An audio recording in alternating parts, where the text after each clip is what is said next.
U.S.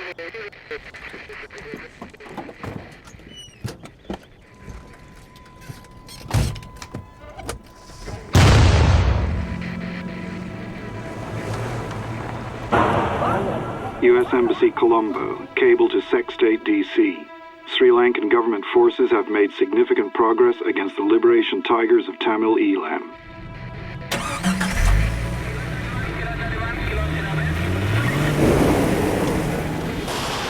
Attention all UN staff and Zulu staff in Kilo and mobiles in the field. Please be aware of flights in the air. Over.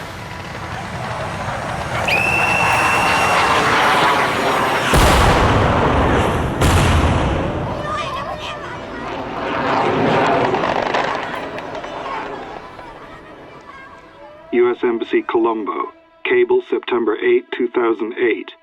Government of Sri Lanka order all UN expatriate staff to leave the LTTE-controlled areas effective immediately.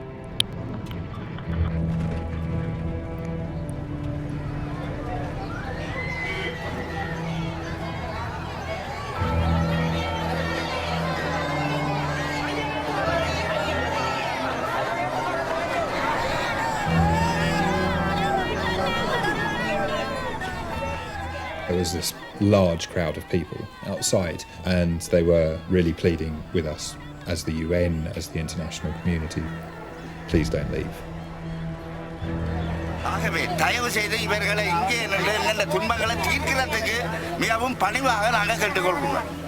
இவையில் இங்கேருந்து போகிறதுக்கு நாங்கள் அனுமதித்தால் உண்மையம்படி இந்த ஒட்டுமொத்த மக்கள் அத்தனை பேரும் மரணிக்க வேண்டிய ஒரு சூழ்நிலை களத்துக்கு கிட்ட வந்து நிற்குது. இப்போ எங்களுக்கு ஒன்றுமே செய்கிறதுக்கு வழி இல்லை. While I was shooting this, there were the rumbles of artillery in the not too far distance, getting closer and closer. There was one girl at the end. She wasn't shouting and she wasn't chanting, she was just still. But she had just real sadness in her face. Have compassion, stay and watch.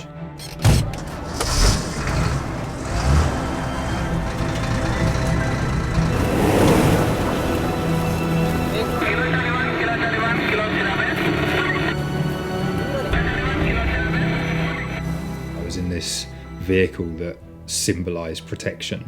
It had UN written on the side, it had radios, it had blast-proof windows, and I was in this blast-proof jacket looking at friends of mine on the side of the road wearing a sari and rubber flip-flops.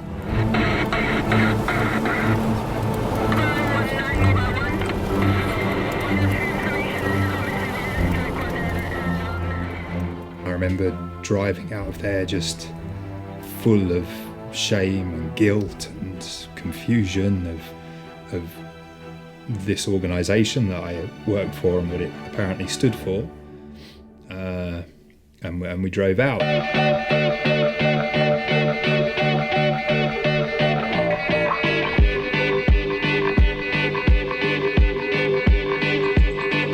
I fly like paper, get high like planes. If you catch me at the border, I got visas in my name. If you come around here, I'll make them all day.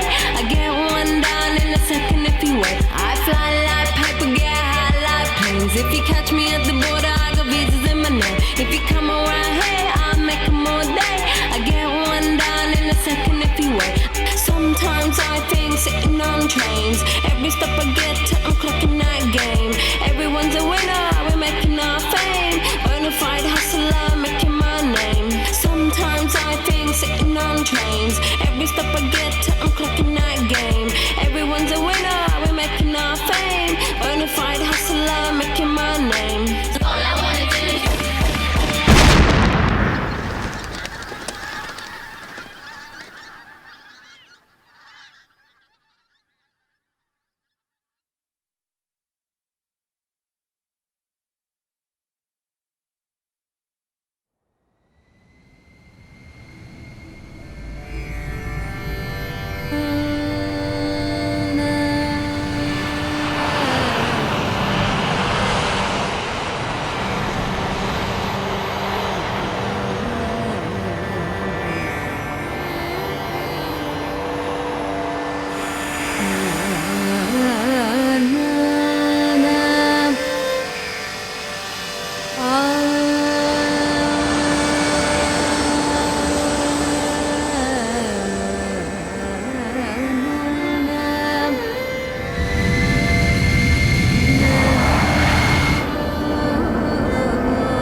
දෙදහස්සට ආගදී කොටි කැරලිකරුවන්ගේ සේනාව වෙත ශ්‍රී ලංකා ගුවන් හමුදා විසින් එල්ල කෙරෙන ගුවන් ප්‍රහාර තීව්‍ර කෙරේ.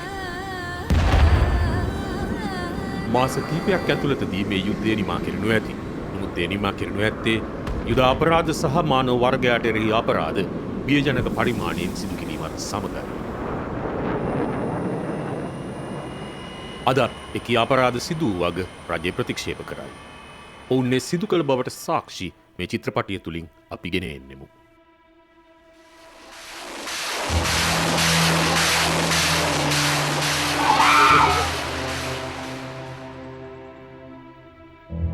මෑතදී බියජනකම පරිච්ඡේදයේ දිගහැරුණු ලේගලාගේ යුද ගැටුම ඇරඹුණේ බ්‍රිතාන්‍යයින් බලයේ තෝන් ලනුව දූපතේ සිංහල බහුතරයාට පත් කිරීමෙන් පසුවයි. The modern day Sinhala nationalism is a completely colonial construction. And we, the Sinhalese, embraced this construction saying that we are supreme in every sense, historically and physically. Therefore, the non-Sinhala, non-Buddhist communities were treated as second-class citizens since the independence.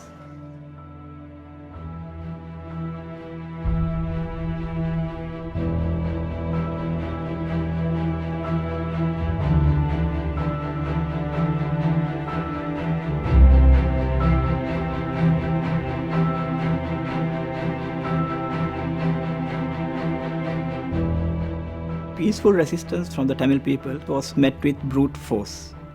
And that the new generation started to think the only way the government could be convinced is to fight in the same way the government is trying to suppress the Tamils, and then they resorted to violence.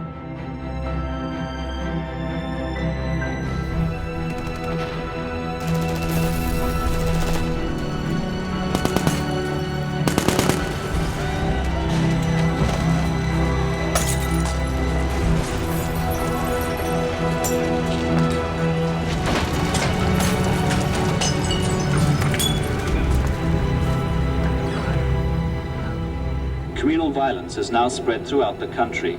Whole sections of Colombo where the Tamil minority live have been under attack by extremists in the majority Sinhalese community.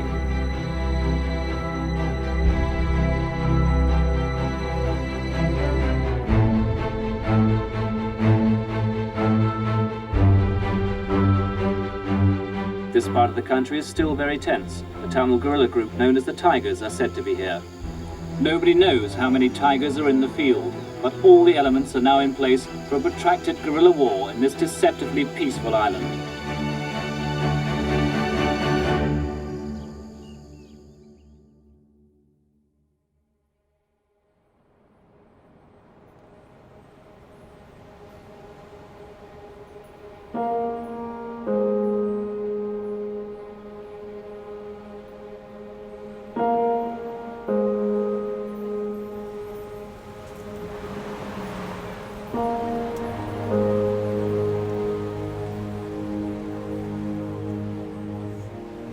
I was born in Sri Lanka just a year after Black July. We left in 1994 when I was just 9.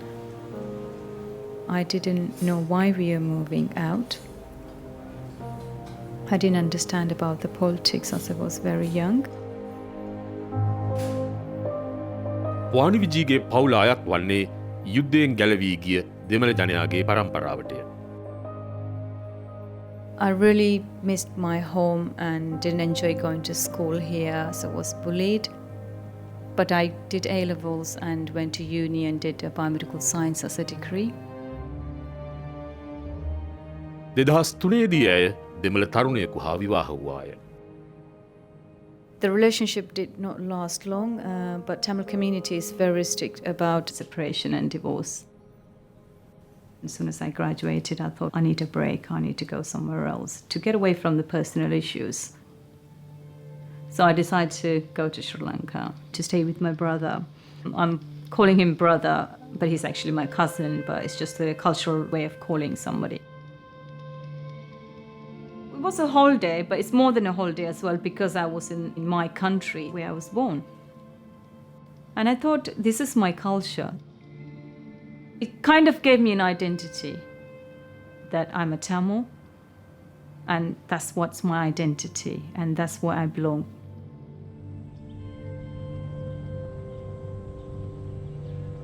තම නිවහන බවට හැඟුණු මේ ස්ථානය වන්නේ දෙමළ ඊළමේ උතුරු දිග හදබිමයි. ඒ වන විට වන්නේ ශ්‍රී ලංකා ජනගහනයෙන් 15%කට අඩු දෙමළ ජනයා අතුරින් වැඩි පිරිසක නිවහනයි. Within the Vanni, the Tigers had built this pseudo-state which had Tamil Eelam law courts, it had the Tamil Eelam police force, and the people were taxed by the Tigers. So they had an iron grip over that area. It had the Planning and Development Secretariat, the Peace Secretariat, and the Tigers.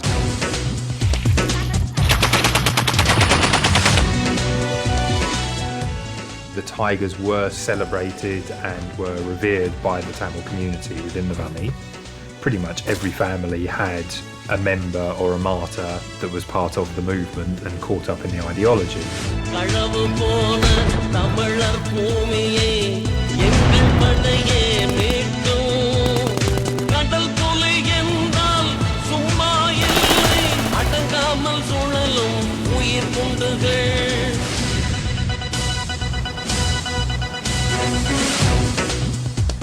மன்னர் மடுத்தேவாலயம் நோக்கி ஸ்ரீலங்கா படையினர். There was a young woman called Isapriya who was their news broadcaster. I met her a number of times. Isapriya is a singer, she's an actress as well as a newsreader.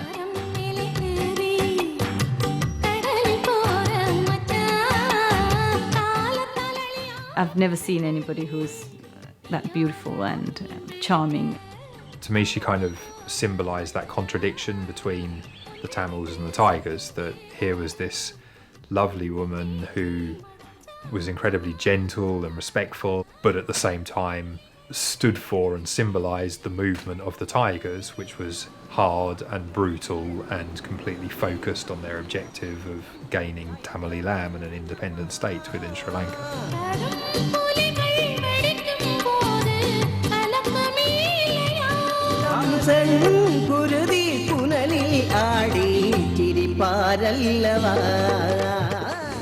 මේ අපූර්ව රාජ්‍යයට නායකත්වයේ සැපයුවේ දෙමළ ඊළාම් විමුක්ති කොටි සංවිධානයේ නිර්මාතෘ වෙළුපිල්ලේ ප්‍රභාකරන්. ඔහුගේ නායකත්වයේ යටතේ නිර්දය හමුදාවක් නිර්මාණය කරනු පිණිස ළමා සොල්දාදුවන් හා බලහත්කාරයෙන් බඳවාගත් ඔවුන් යොදාගත් අතර විදේශගත දෙමළ ප්‍රජාව සහ යම් දුරකට අපරාධකාරී වූ ජාත්‍යන්තර ජාලයක් විසින් අරමුදල් සපයන ලදී. යුද්ධයේදී සිවිල් හා යුද්ධ ඉලක්කවලට එරෙහිව දිවිනසා ගැනීමේ බෝම්බකරුවන් ද ඇතුළු ත්‍රස්ත උපක්‍රම යොදා ගැනීමට ඔහු සූදානමින් සිටියා.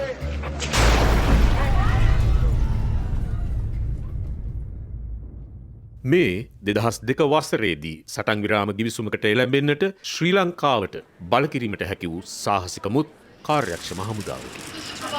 Once said to your cadres that if you ever gave up the demand for Tamil Eelam, they should kill you. Do you think it still holds? அப்படியே இருக்கலாம் sir. He says that statement still holds. සටන් විරාමයෙන් පසු මරාගෙන මැරෙන බෝම්බකරුවන් සහ ළමා සොල්දාදුවන් වැනි උපක්‍රම භාවිතා කිරීම කොටි ප්‍රසිද්ධියේ අත්හැර දැමූහ. නමුත් සාමක්‍රියාදාමයේ මෙන්ම මෙම වෙනස්කම්ද වැඩි කල නොපැවතින.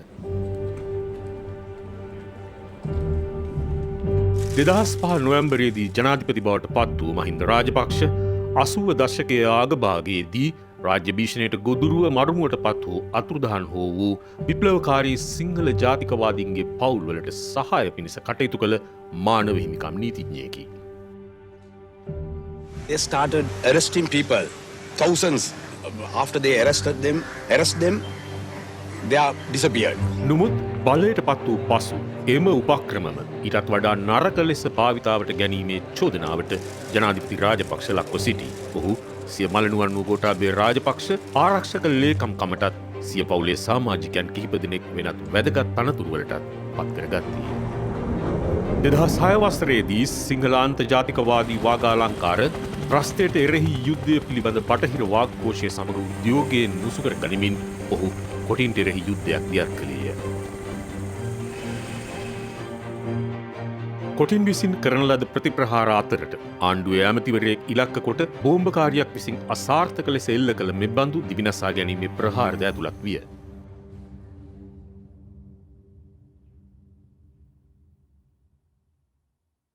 නමුත් එවැනි උපක්‍රම රජයේ හමුදාවේ නිර්දය පෙරගමන නැවැත්වීමට සමත් නොවීය. 2008 අගභාගයේ වන විට කොටින් විසින් කලක් පාලනය කළ විශාල භූමි භාගයක් නැවත අත්පත් කරගත් ඔවුන් දැන් කිලිනොච්චියට සිය තර්ජනය එල්ල කොට තිබේ. Attention all UN staff and Zulu staff in Kilo and mobiles in the field. Please be aware flights are in the air. Over. From beginning of July 2008, we started to get quite frequent air attacks in Kilinochchi. There was something different about this. This is changing into a war now.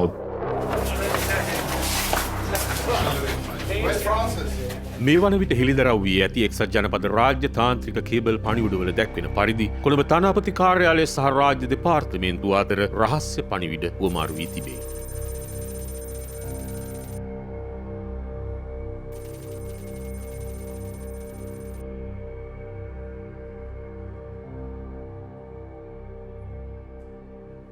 The last few days before we evacuated were incredibly stressful and charged emotionally. I had been there nearly 4 years, so I had many friends within that community. I had this one family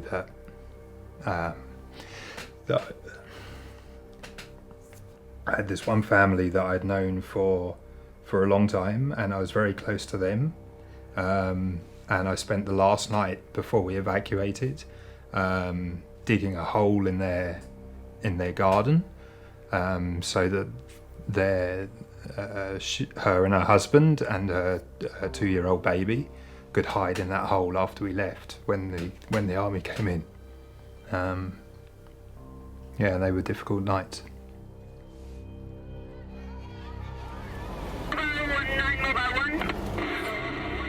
300 metres south, a Kafir jet flew over the WFP and bombed the road that we were about to evacuate through. Small fire, you can still pass through, over.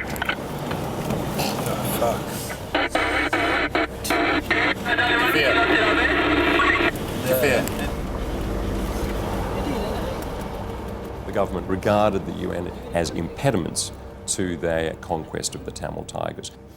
By removing those organisations, they intended to remove independent witnesses to what was coming. That evening we had a big party to celebrate our successful evacuation. And I remember feeling pretty disgusted by that party, that I didn't see that there was anything there to celebrate. And what we had actually done was complete abandonment of our duty of protection of civilians in a conflict situation. And I stayed for about an hour at this party, and I was exhausted and emotionally traumatized, and then decided to resign my position the next day. Rajapaksa පාලනයට අවශ්‍ය ආකාරයෙන් සියල්ල සිදුවමින් පැවතින. කොළඹ වීදිවල අඳුරු සෙවණැලි ක්‍රියාත්මක වෙයි. ආණ්ඩුවේ විවේචකයන් අතුරුදහන් වූ අතර නීති විරෝධී ඝාතන ඉහළ නගිමින් තිබේ.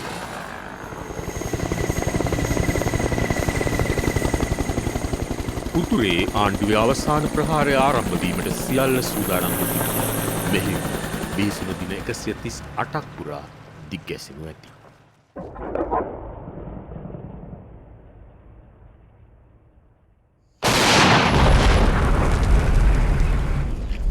කිලිනොච්චි අත්පත් කර ගැනීමට ගතවදී දිනකටත් අටකාලයි.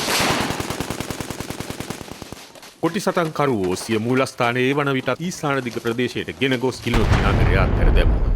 Inevitably, as the front lines closed in on the Tamil Tigers, more and more civilians were caught up directly in the line of fire.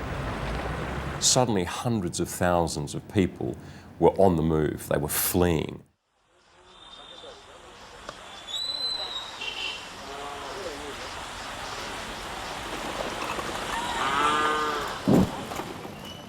It was quite heavily raining and people were just on the street in the rain. And the sound of continuous shell bombs is very close. There was a huge amount of people just on their bicycles, on their vehicles, walking, carrying their stuff. That's the first time in my life I've seen a displacement. මේ වන විටත් ලක්ෂ 3මාරකට ආසන්න ප්‍රමාණයක් සාමාන්‍ය වැසියෝ පෙරට ඇදමින් සිටි රජයේ හමුදාව වෙතින් පලා යමින් සිටිය. නමුත් ඔවුන් දුව යමින් සිටියේ දසදහස් සංඛ්‍යාත ජන සංඛ්‍යාවක් මිය යාමට නියමිත උගුලක් කරාය. ඒ වැඩි පිරිස රජයේ සේනා අතින්.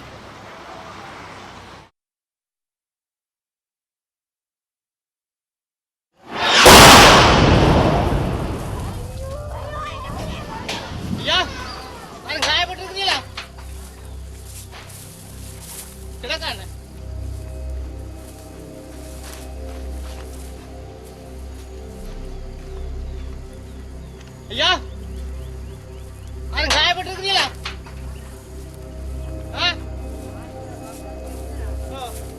அதுங்க காயப்பட்டு கிடக்கணும் அங்க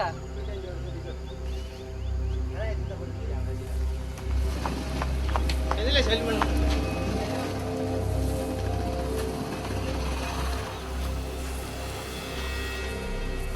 தூக்கி தூக்கி ரோட்டுக்கு கொண்டாங்க அதனால அம்மா உயிரா இருக்கா ரோட்டுக்கு கொண்டு வாங்க ரோட்டுக்கு கொண்டு ஐயாவையும் கொண்டு வாங்க ෂෙල් වෙඩි එකක් වැදී නවතින්නේ නැත. ප්‍රදේශවාසීන් පලා යා යුතුය. ஒரு பேக் இந்த ஓடுங்கம்மா பேந்து வந்து பாருங்க அவர் ஐயா ஐயா செத்து போனாங்க ஓ ஐயா அந்த புதுக்குள்ளே ஒரு பேக் தூக்கிட்டானே ஐயோ பாரு ஐயோ அம்மா ஓடிங்க பேக் விட்டு ஓடு இங்க நிக்க அப்படியே ஆம்புலன்ஸ் சொல்லி விடு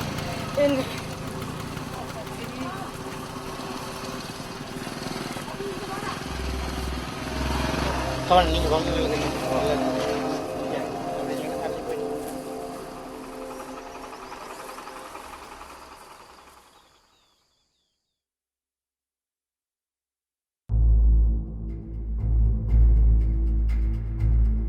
දුෂ්කර වෙමින් එන පසුමුණු සටනකේදී සිටින කොටින් උතුරටත් නැගෙනහිරටත් තව දුරටත් පළවාහනු ලබන්නේ කොටුණු සාමාන්‍ය ජනයා සමගයි. හමුදාවේ තර්ජනයට දැන් දක්වී තිබෙන විශ්වමඩුයි වානි සිය නෑදෑයන් හා රැඳී සිටින්නීය. We heard more of a fighting going on and the sound is very close. Then my brother said, well, I have to start packing up everything. And that's the time, for the first time, I missed my family. And I thought, am I going to ever see my mum again? On the 18th January, we start moving off. That's me crying in the vehicle, and my sister-in-law was crying, and even my brother, when he sort of shut the gate, started crying there, thinking, are we going to ever come back to this place?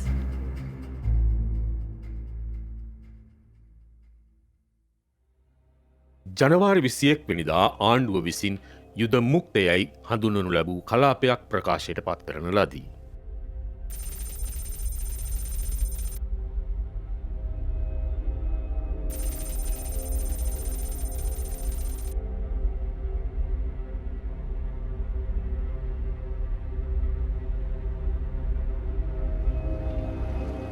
ආරක්ෂාව සොයා යාමේ අපේක්ෂාවෙන් දහස් සංඛ්‍යාත වැසියෝ ආණ්ඩුවේ උපදෙස් පරිදි මේ යුද මුක්ත කලාපයට ගමන් කළෝය. මේ අතර සිටි දෙදෙනෙකු එක්සත් ජාතීන්ගේ කාර්ය මණ්ඩල සමාජිකයන්. කිලිනොච්චියේ කඳවුරු හැර යාමට සිදු වූ දා සිට එක්සත් ජාතීන්ගේ ස්වේච්ඡා සේවකයන් මහත් පුද්ගලික අවදානමක් දරා කළේ කොටුවේ සිටි සාමාන්‍ය වැසියන්ට කලින් කලට ආහාර තුබ ලබා දීමයි. දැන් යුද්ධයට කොටුවේ සිටින ස්වේච්ඡා සේවකයන්ටත් සිදුව ඇත්තේ ආරක්ෂාව පතා යුද මුක්ත කලාපයට යාමටයි. When we arrived in the no-fire zone, I mean, it literally was a sea of people. Tens of thousands of tents and tarpaulins, families sheltered under them, bits of tin leaning together with sticks holding them up. එක්සත් ජාතීන්ගේ මධ්‍යස්ථානයක් පිහිටුවාගත් ඔවුහු LTT පොලිසියටත් එක්සත් ජාතීන්ගේ සංවිධානයට සහ ආණ්ඩුවටත් තමන් ඉන්නා ස්ථානයේ අක්ෂාංශ සහ දේශාංශ ලබා දුන්හ. We communicated those coordinates to the Sri Lankan forces that this is the area that the UN had set up their operations in, and that could they please refrain from targeting this particular area.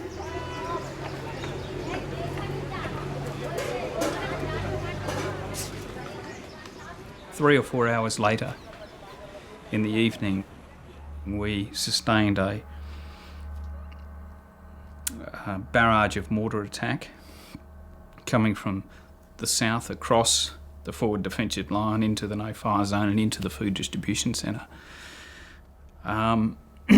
After the first few shells had landed, I went outside the bunkers in order to try to establish a communications link with the satellite in order to call Colombo to request that the Sri Lankan military redirect its fire away from us, because these ordnance were landing precariously close to our position, within 5 to 10 metres of where we were camped. As I was outside trying to make the communications, I was kind of crouched between some of the 44-gallon drums and sandbags, and the body of a young woman landed on top of me as some of the shells came in. The explosive force had thrown her and landed kind of on me. She'd been decapitated, and most of her torso and her legs had been torn apart by obviously a fair amount of shrapnel that had gone through her when the shells struck. It was dark, it was frightening, and I kind of had a sense that I was just waiting to die, that my luck was going to run out soon.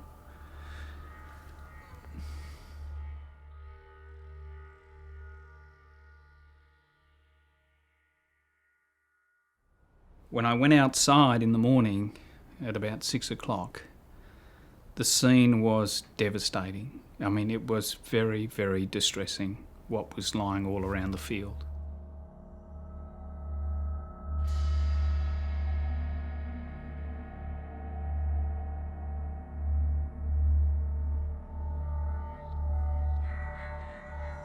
With my limited knowledge of humanitarian law, I realised that in fact what I was witnessing was very, very serious potential war crimes that were being conducted. I started to take photographs. I had my staff take photographs. We also started to GPS things, and we noted the direction of fire for many of the incidents that occurred and the type of weapons that were used. And I would say to anyone that says to me, how do you know in the direction of fire? If you stand on the side of a freeway and a car goes past you, even if you've got your eyes closed, you know which direction the car's coming from. It's the same with weapons. You can always tell.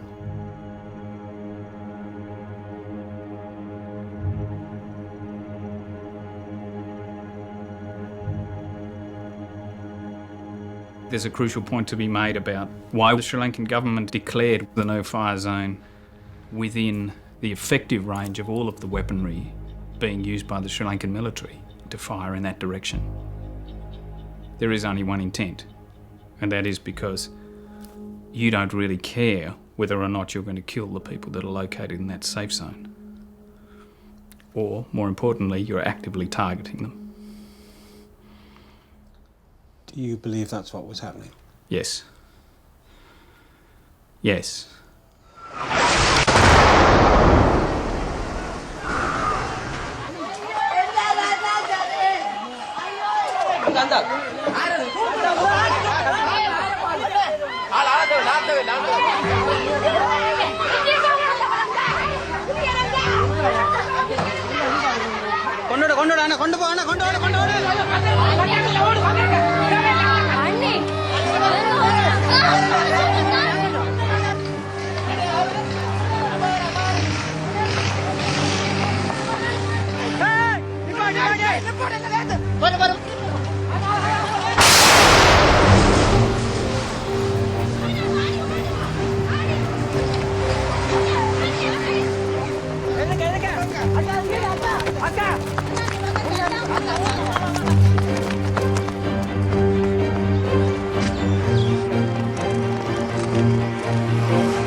எங்களுக்கு இடம்பெயர்ந்த மக்களுக்கு ஒரு அன்பான வேண்டுகோள், தயவு செய்து பாடசாலையை நோக்கி சென்று வராமல் உங்களுடைய பதுங்கு ஊழிகளில் அமர்ந்திருக்குமாறு அன்போடு கேட்டுக்கொள்கின்றோம்.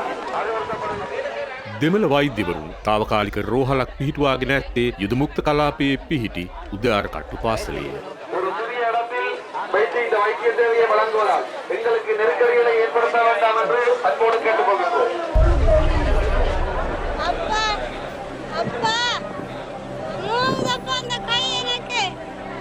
அது சேலம் நடக்கும். சின்ன காய் தான் அதான் நோவு. அப்பா அப்பா என்ன பிள்ளைகள் மூன்று ஐயோ ஐயோ அப்பா என்ன பிள்ளைகள் மூன்று அப்பா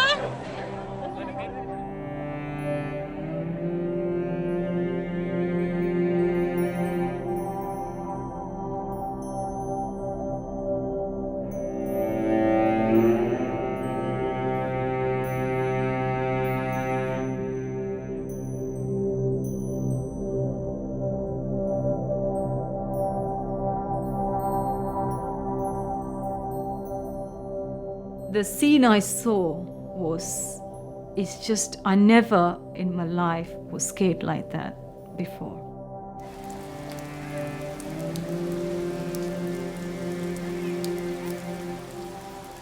It was the first time I'm seeing dead body with blood and dead bodies on the floor, on the sand, and the blood just mixed with the rainwater. And I thought, why? Why is this happening? And I mean, they're just people, like unidentified. Nobody knew who they were, and they waited for the family members to come around and sort of identify who they were.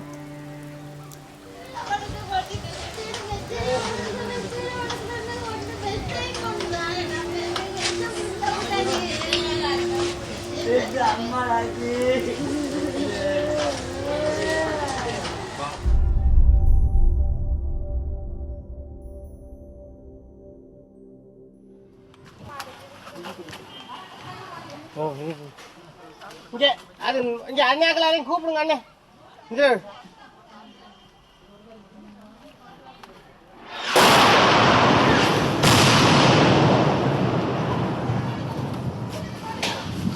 பங்கர் வேற பங்கர் இருக்கா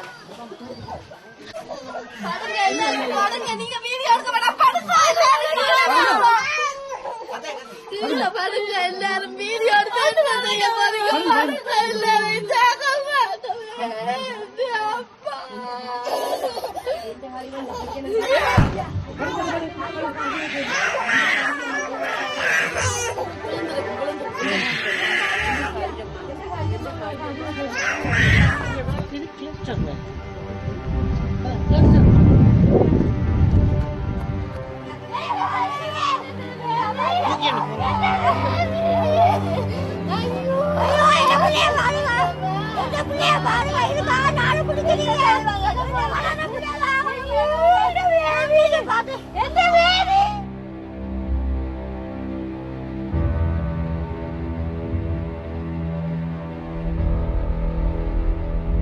පලායන සාමාන්‍ය වැසියන් පසුපසින් කොටින් දුෂ්කර සටනක යෙදී සිටින්නේ වානි සහයගේ නෑදෑයන් ඉතා මෑතදී අතහැර දමා විශ්ව මඩු ආරක්ෂා කර ගැනීම සඳහායි.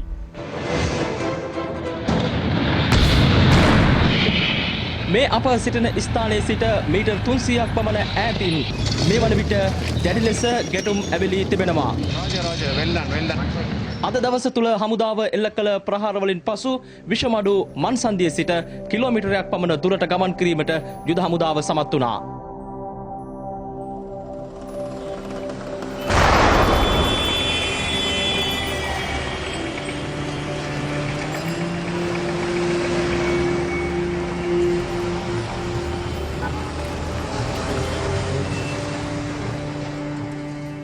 All of a sudden, people were screaming, the army's inside. We could all run. And then bullets were coming, like firing right into the people. So I quickly grabbed whatever I can get out, and my brother said, just run.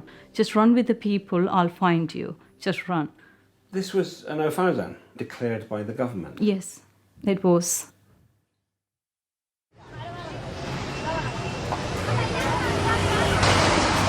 පලායන අය අතර lorry රියදුරු රාජා සහ ඔහුගේ පවුලේ සමාජිකයන්. ඔවුන්ගේ වෙස් සැඟවිය යුතු ඇත්තේ තවමත් ශ්‍රී ලංකාවේ සිටින ඥාතීන්ගේ ආරක්ෂාවටයි. திரும்பி நாங்கள் போய் கொண்டிருக்கல நாங்கள் சுதந்திரம் சந்தையில் திரும்பி நாங்கள் புதுக்குடிப்பு ரோட்டில் போய் கொண்டிருக்கிறோம் ட்ரெனப்பாளையக்கு போவோம்னு சொல்லிக்கணும். என்னோடய வாகனத்துக்கு முன்னால் ஒரு 10-15 ஏக்கருக்கும் மீட்டருக்கும் அதில் ஒரு செல் வந்து விழுந்தது. விழுந்தபடிக்கே இந்த வாகனம் எல்லாம் ஒரு புகைமண்டலமாக இருந்தது. அந்த ரோட்டில் திருப்பி கொண்டு போய் உள்ளே கொஞ்சம் தூரம் போய் 2 கிலோமீட்டருக்கு மேலே போய் தான் நிப்பாட்டி மகனை பார்த்தேன். நான் காயப்பட்ட மகனை அதுக்கப்புறம் அப்புறம் தான் நான் பார்த்தா பெரிய காயம். அப்போ மயங்கர் நிலையில் ஆள் இருக்கிறார். அப்போ மனுஷிக்கு தலையில் காயம், அதுக்கெல்லாம் மனுஷிக்கு தலையில் காயம். அந்த மகனை தூக்கி இறக்கி கொண்டு போய் ஆஸ்பத்திரியில் கிடச்சி போட்டு அப்புறம் அங்கே வந்து எந்த வித வசதியும் இல்லை. ஆஸ்பத்திரி பள்ளிக்கூடம் ஆப்ரேஷன் செய்யணும். அப்போ தண்டு போட்டால் அந்த ஆப்ரேஷனால் தத்தமேதி 4 பேர் தத்தமேதி தண்டு வேறு உயிரை காப்பாற்ற முடியலை. வேறு இறந்துட்டார். அன்பு நேரம் 4-5 மணி அளவில் இறந்துவிட்டார்.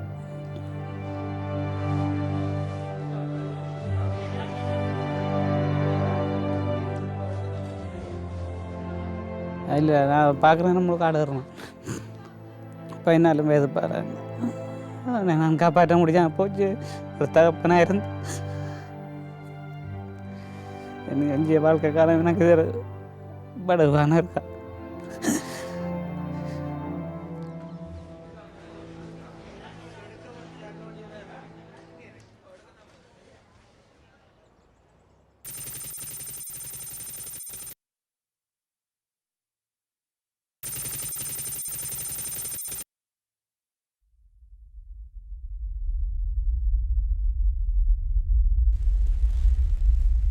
යුදමුක්ත කලාපය යටත් කරගන්නා විට තුවාලකරුවන්ට සිදු වූයේ ඉන් පිටතර ගමන් කිරීමටයි. ඒ පුදුකිරිරේ පුරෝහලටයි.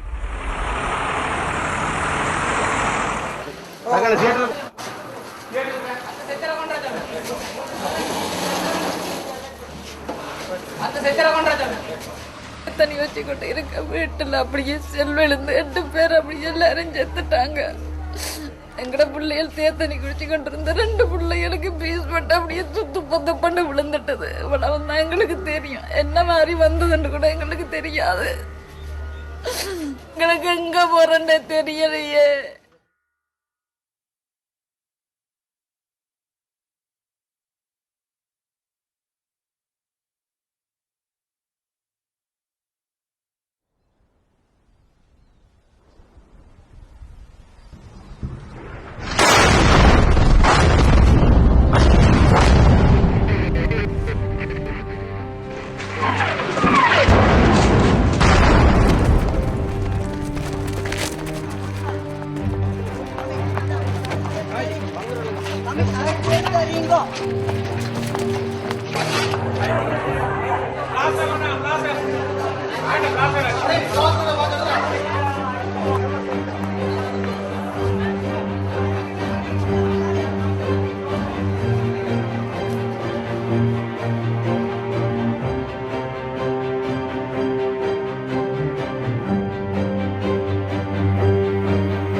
කොටි සංවිධානය භූමියේ සෑම මීටරයක් පාසාම ආරක්ෂා කරයි.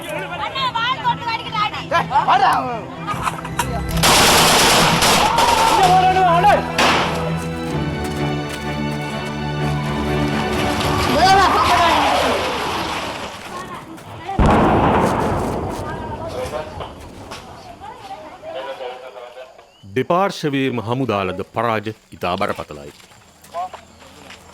டாக்டர் டிரைவர் ஆள் எடுத்து அடிச்சுட்டா அப்படின்னு இங்க ஆளல் பேசுற போங்க நீங்க என்ன இப்படியே நாமே கொடுக்க போறீங்க ஆள போய் நான் போறேன்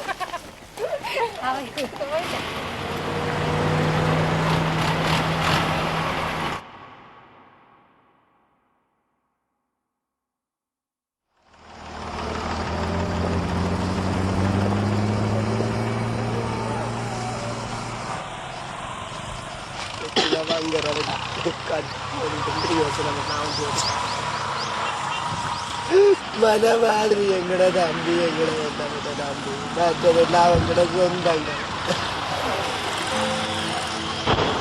ஐயோ ஐயோ ஐயோ ரோடு நம்மளுக்கு எங்க காடையில என்ன அங்க பாருங்க எங்கட வீட்டுல நடந்த கோரத்தை பாருங்க எல்லாம் எங்கட உறவுங்க எல்லாம் 2 தம்பி பாருங்க அங்க பாருங்க அங்க பார்த்து எடுங்க ஏறிஞ்சு எடுக்கிறீங்க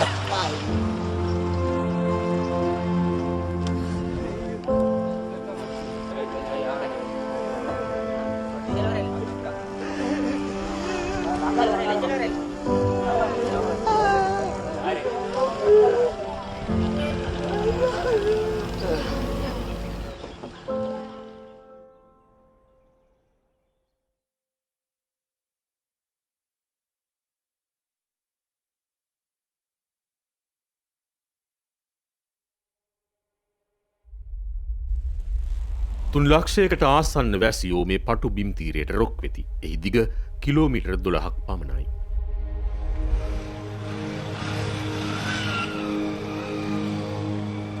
ඊටල්ඩීටීය දැඩිසේ ආරක්ෂාවක් යොදා තිබේ.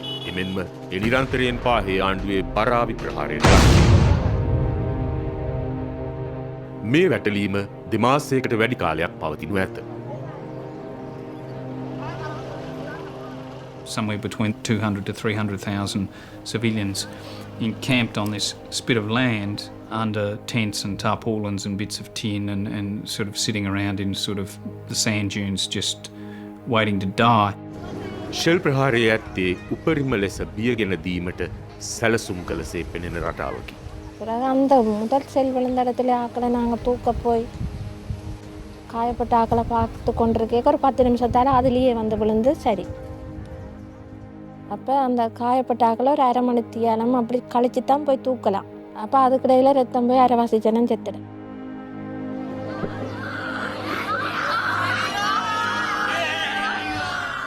මේ දරියන්ට බංකරය හැර නොයන ලෙස කියා ඇත්තේ ඒ නිසායි.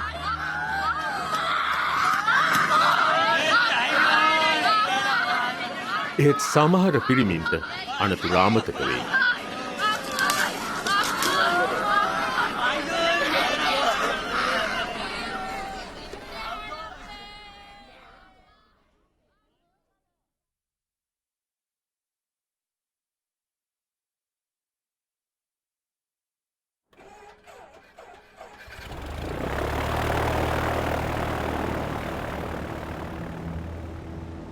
එන්නම බලාපොරොත්තු විරහිත වෙමින් පවතින කොටි සංවිධානයේ සටනට තවත් පළ රහිත ක්‍රියාකාරකම් යොදා ගැනීම. පෙබරවාරි 20 වැනිදා ඔවුන් දිවිදෙන ප්‍රහාරයක් කොළඹට එල්ල කළේ අවසානයේ ඉතිරිව තිබූ තමන්ගේ ක්‍රියාකාරී ගුවන් යාන දෙක යොදාගෙනයි.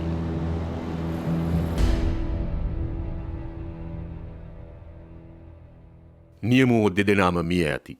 බිම සිටි දෙදෙනෙකුද මැරෙයි.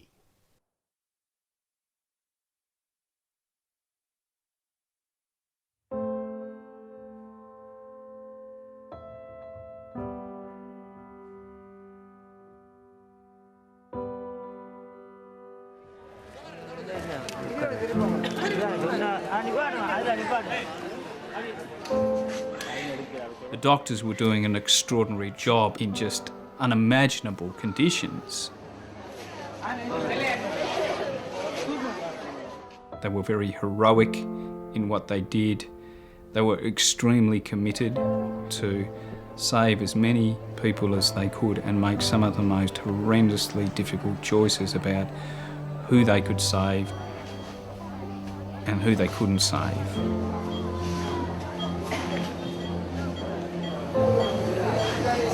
This is the ICU. But we don't have any ICU facilities, cardiac monitor. We don't have any laboratory facilities. We can't check the blood. We don't have any antibiotic and drugs also. We several times inform our government, but government not willing to send any medicine here.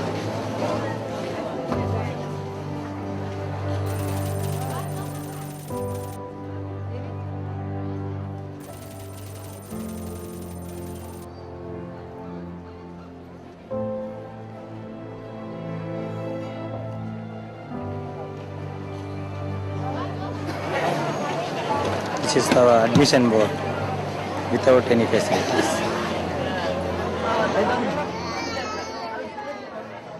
මානවී ආධාර හා ඖෂධ සාමාන්‍ය වැසියන්ට ලැබීම හිතාමතා වැළැක්වීම Geneva සම්මුති උල්ලංඝනය කිරීමකි.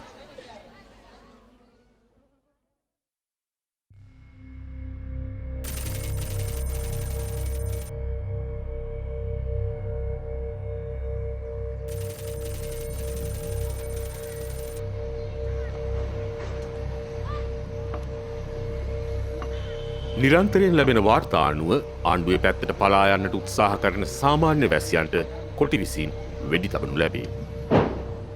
ආණ්ඩුවේ හමුදාවලට ඇති බිය හා කොටි සංවිධානයට ඇති බිය අතර සාමාන්‍ය වැසියෝ සිරවී සිටිති.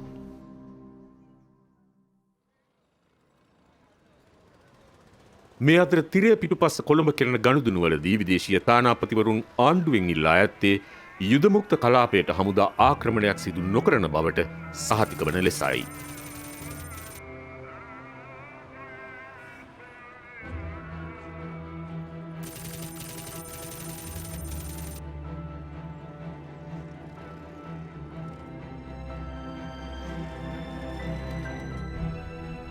පොරොන්දුවේසේ තිබියදී 5 දිනකට පසු ශ්‍රී ලංකා යුද හමුදාව රාත්‍රියේ දැවැන්ත ප්‍රහාරයක් එල්ල කළේ යුදමුක්ත කලාපයේ වඩාම ජනාකීර්ණ ප්‍රදේශයකටයි. මෙහිමේ අරමුණ වුණේ ප්‍රහාරයෙන් බටහිර දෙසට වූ ප්‍රදේශය අත්පත් කර ගැනීමයි. ඒ ආරෝග්‍ය ශාලාව ප්‍රහාරක මාර්ගයේ කෙලින්ම පිහිටා තිබියදී. They attacked the no-fire zone with the objective to just split it in half, effectively, straight through the middle of the highest density of civilian population, including the Putumattalam medical point. හිමිදිරියේ ආණ්ඩුවේ පාබල හමුදා පෙරට ඇදුණි. වෛද්‍යවරුන් හා ස්වේච්ඡා සේවකයන් සුළු බලාපොරොත්තු ඇතිව පවුල් සහගත ලෙසින් ඉවත් වූයේ තවත් තාවකාලික රෝහලකටයි. ඒ යුදමුක්ත කලාපයේ දෙමළ ප්‍රදේශය තුළටයි.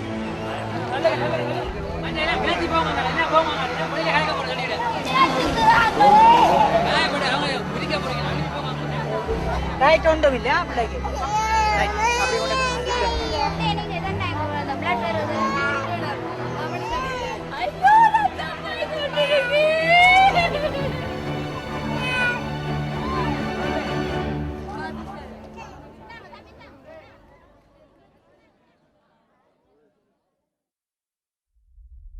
කලාපයේ දෙකඩවීමත් සමගම කොටි සංවිධානයේ යටතේ ඇති කොටසේ සිටින අය ආණ්ඩුවේ හමුදා වෙතින් පලා යන්නට වූයේ යුදමුක්ත කලාපයෙන් ඉතිරි වී ඇති කොටස තුළටයි.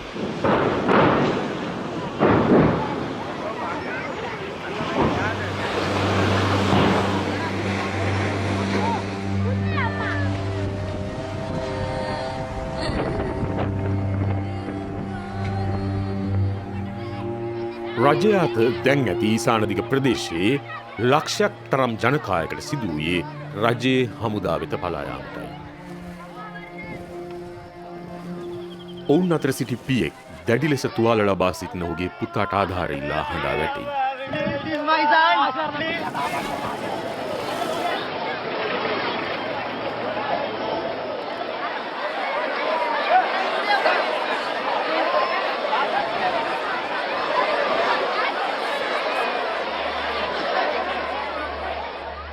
Troops engaged in the one humanitarian operations are believed to have rescued all civilians held hostage by the LTTE from Pudumattalam to Ambalawan Pukkanai in the no-war zone. Troops have refrained from attacking the areas where civilians are held hostage by the brutal LTTE. This had been the worst day of the war, for sure. This assault, this major assault to split the no-fire zone in half, had cost thousands and thousands of people's lives, of civilian lives. දිවිගලවාගත් සාමාන්‍ය වැසියන් ආණ්ඩුවේ භාරයට ගන්නා ලදී. ඒ අතර දරුවාගේ පියා දරුවා මිය ගොස්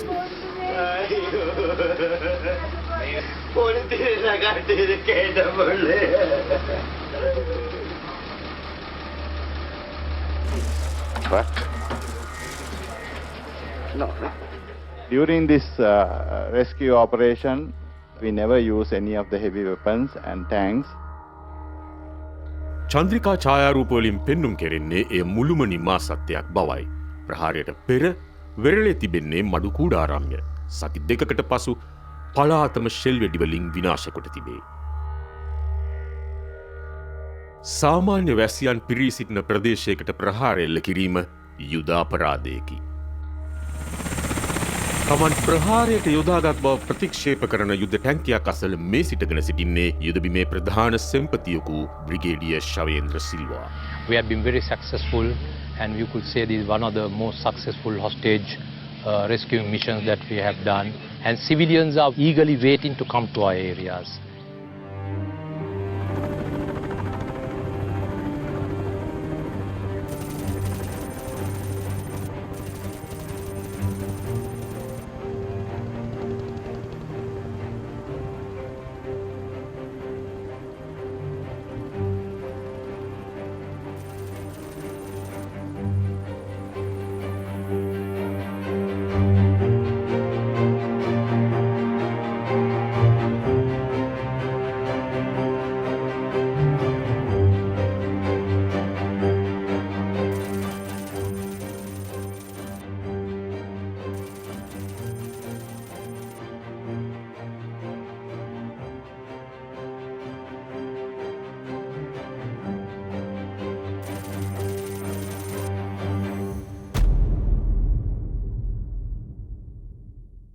මේ බොරුවලට හේතුවක් තිබේ. යුද්ධය සන්ධිස්ථානයක් කරා එළඹ සිටි. දෙසතියක කාලයක් තුලදී තවත් දහස් ගණනින් මිය යාමට නියමිත අවසන් සටන ආරම්භ වී තිබෙන අතර ආණ්ඩුවට තවත් කල් අවශ්‍ය වී තිබේ.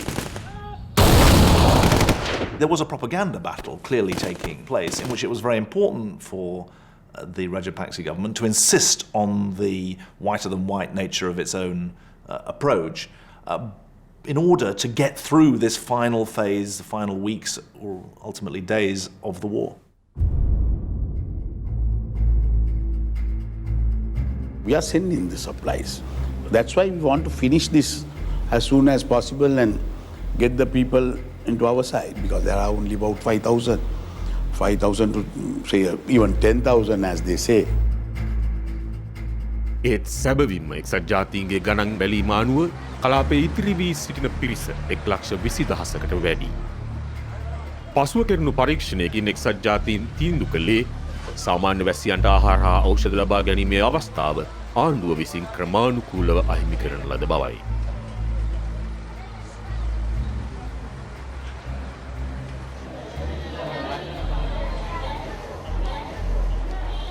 යුදමුක්ත කලාපයට ෂෙල් වෙඩි දමන බවද ජනාධිපති රාජපක්ෂ ප්‍රතික්ෂේප කරයි.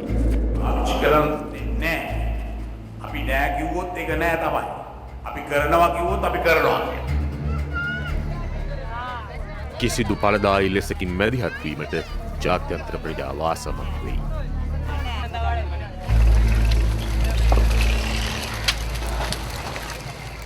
The accusation against the UN and against the international community is that basically the Rajapaksa regime ran rings round you. It gave you assurances that weren't true, it told you barefaced lies, and continued on doing what it was doing. Well, I think that's largely true, that they did make promises which they didn't keep, and they did do what they intended to do all the way through, which is to finish the LTT off militarily, no matter what it cost, including in civilian lives. They didn't believe that anybody in the international community was prepared to stop them, and they were right.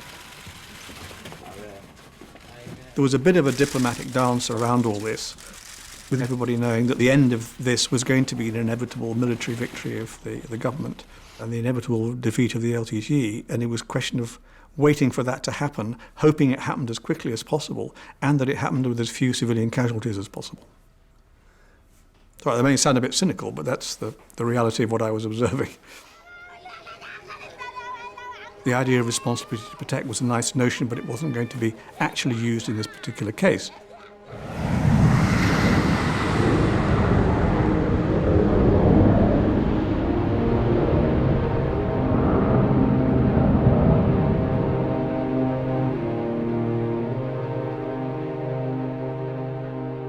There's more and more dead bodies everywhere and people just running away from the shells.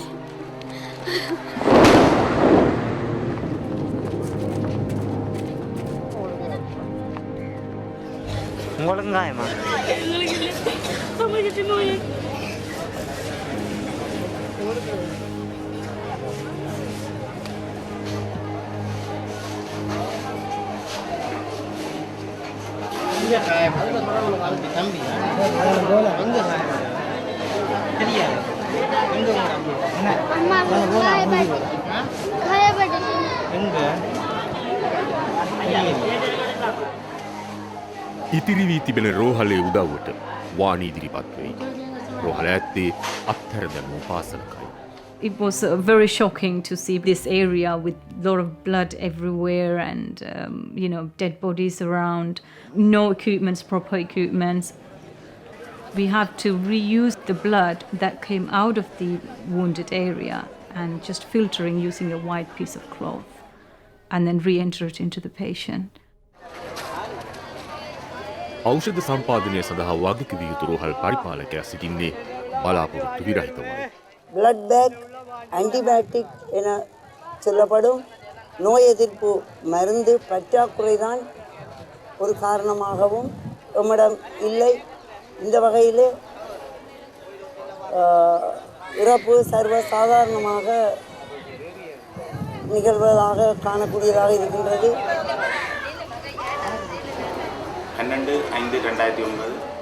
Dr. Sanmaraja, to me, he was a hero because he was the only hope people had.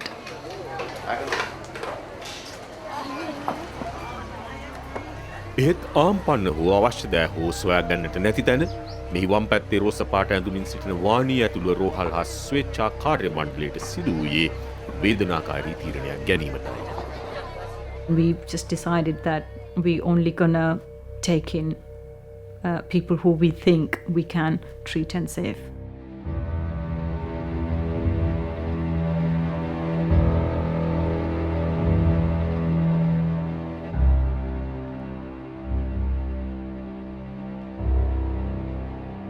The standard practice of the International Red Cross throughout the world in battlefield situations like this is that they provide the coordinates of medical facilities which are protected under international humanitarian law to the opposing parties so that both can avoid attacking these spaces.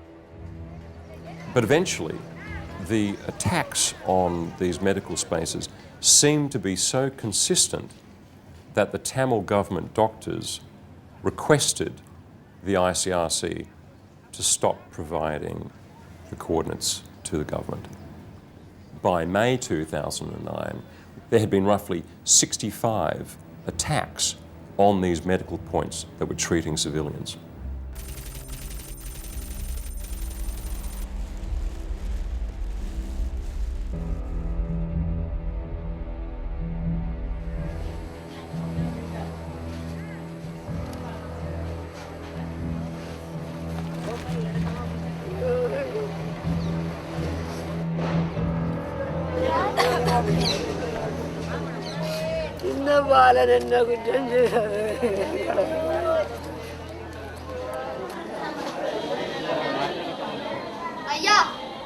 බියජනක තුවාල සහිතව පිරිමි දරුවෙකු රෝහලට ගෙනෙනු ලැබේ.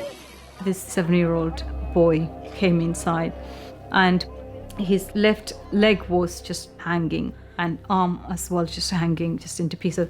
The one side, the left side of is completely damaged. And we were thinking, what are we going to do? What is there for us to do here? There, no general anesthetic at this point and local anesthetic was very limited. And Dr. Sanmaraja said, hold his mouth. And I was next to him on the head, next to him on the side there. And I was holding his mouth so he doesn't scream when Dr. Sanmaraja and other staff was holding his hand, and before they just cut off his left leg and arm.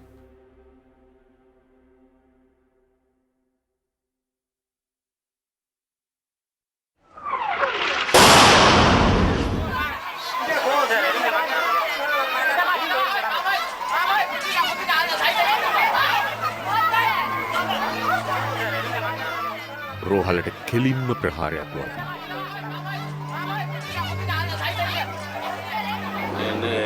இந்த வைத்தியசாலை தற்போது 750 மேற்பட்ட காயமடைந்தவர்கள் இருந்து கொண்டிருக்கும் பொழுது இங்கு இடவசதி இல்லாதபடியால் காயமடைந்தவர்கள் எல்லாமே அருகருகே படுத்திருந்தார்கள். அந்த நிலைமை நேரடியாக விடுதியில் இந்த செயல்புரிந்து இந்த உயிர் இழப்பு. මියගිය පිරිස අතර රෝහල් පරිපාලකයා.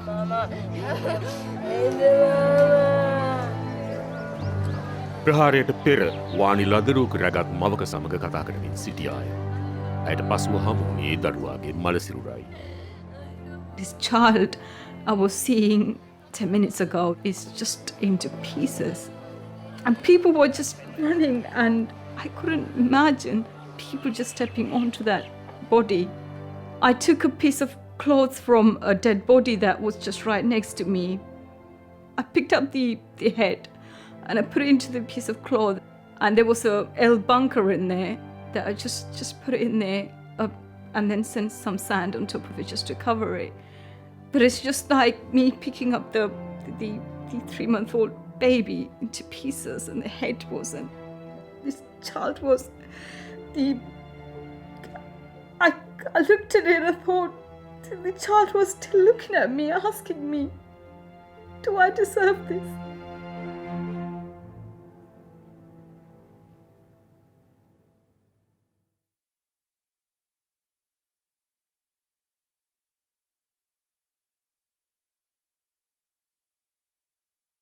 I felt very guilty of leaving people behind, knowing that they're going to die, and there's nothing we can do.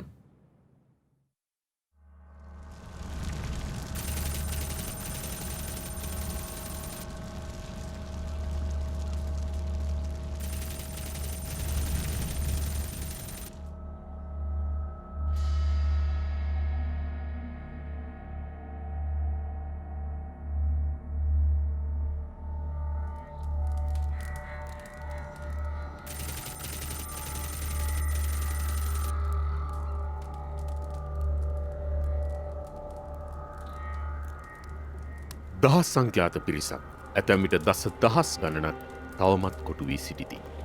ඒත් ගෝඨාභය රාජපක්ෂ කියා සිටි පරිදි ඉතිරි වී සිටින අයෙකු වේ නම් ඒ සටන්කරුවෙකි. ඒ නිසාම යුක්ති සහගත ඉලක්කයකි.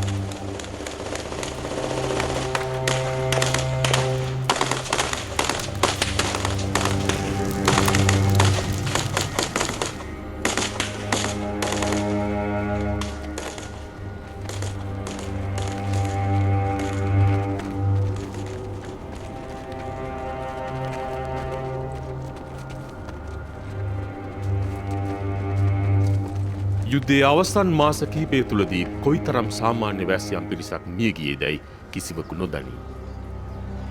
එක්සත් ජාතීන්ගේ විශේෂඥ කමිටුවක තක්සේරුව වූයේ එය 40,000ක් පමණ විය හැකි බවයි.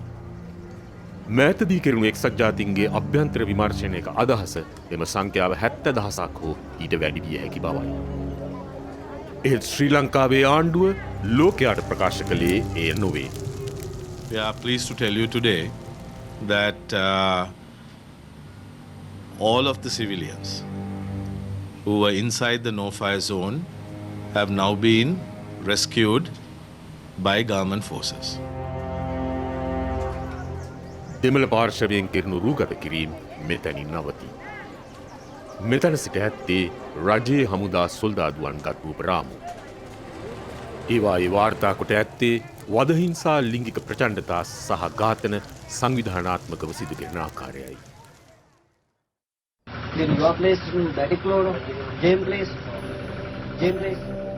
මේ කොටි සංවිධානයේ ජ්‍යෙෂ්ඨ සෙන්පතියෙකු වන කර්නල් රමේෂ් අත්අඩංගුවේදී ආණ්ඩුවේ බටයන් විසින් ඔහුගෙන් ප්‍රශ්න කරනු ලැබේ. Don't tell lie. No, sir. I understood, sir. I understood. Yes, එහෙත් ඔහු අල්ලාගත්ත කළේ ජය සංකේත දුරකථන වලින් වීඩියෝ ගත කිරීම පමණක් නොවේ. ඔහු ඉතා පැහැදිලි ඡායාරූපද ගත්තෝය. So the initial photographs, he's inside a military vehicle, and then we next see him dead with a gunshot wound to the head. Here, a bleeding entry wound to his temple, and then in some later photographs, a large gaping exit wound to the left side of the face. And if we look at the wider shots, we can see that he's been dragged outdoors. His clothing is rucked up at the back. And then after that, an improvised funeral pyre built around him, and the body is then burnt just outside the buildings in which he was shot, thereby destroying evidence of what had happened. කොටි සංවිධානයේ දේශපාලන නායකයන් වන නඩේසන් සහ පුලිදේවන්ට එක්සත් ජාතීන්ගේ අතරමැදියන් විසින් දැනුම් දෙනු ලැබුවේ ඔවුන්ගේ කොන්දේසි විරහිත යටත්වීමට ජනාධිපති රාජපක්ෂ සහ ගොටාබේ රාජපක්ෂ එකඟ වූ බවයි. ඔහු සුදු කොඩිය ඔසවාගෙන හමුදාව වෙත එති. පසුව ඔවුන් මැරී සිටිනු දක්නට ලැබේ. භාර වෙන අයෙකු මරා දැමීම ජිනීවා සම්මුති උල්ලංඝනය කිරීමකි. යුද අපරාධයකි. එහෙත් කොටි සංවිධානය විසින් බලහත්කාරයෙන් බඳවා ගනු ලැබූ බොහෝ පහළ මට්ටමේ සටන්කරුවන් අතරින් අඩුම වශයෙන් එක් කාන්තාවකට දක්වන සැලකිල්ල ඊට වෙනස් නොවේ. දැන් මේක ටෙරේකුන්ට වෙඩි තියන්න මේක කොන්දපණ ඇති මිනිහෙක් නැද්ද කියන්නලා. යරි ඉන්නවා කියනවා හිටපන්. මේක පුලක් කියන්නේ. දෙන්නකොට එකවර ගහනට අරගෙන. ඕක කොහෙද අඩ හුස්තෝ මැටි හරක් වෙන්න බබා. අප්පකට ගහන්න මගේ අප්පකට. තව පොඩ්ඩක් කරගන්න. හරිද කියහන් අප්ප කරනවා කියන්න. එහාකට. මූනිකන් අපෝ හරියට විපන්නේ කියන්නේ නැටිරිට බය වගේ. දැන් ඊගාඩම්. හරිද? රෙඩිද? Up.